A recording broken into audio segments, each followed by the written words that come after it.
We begin by lifting the center console lid and using a non-marring pry tool to separate the upper console trim panel.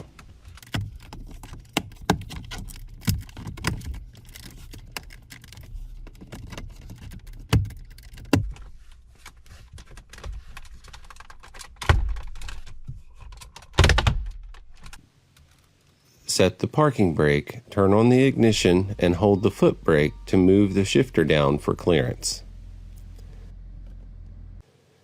Lift the trim panel and use small towels to help hold the trim panel in the raised position.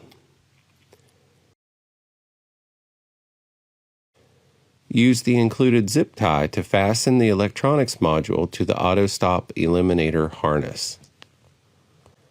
Install the Autostop Eliminator in line between the Auto Start Stop switch and the vehicle harness.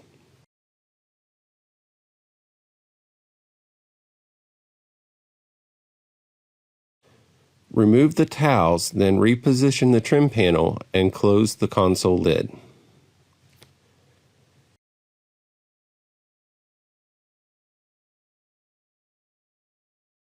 Shift into park, release the foot brake, and turn off the ignition. It's that easy to keep Auto Start Stop disabled in your Kia Sorento.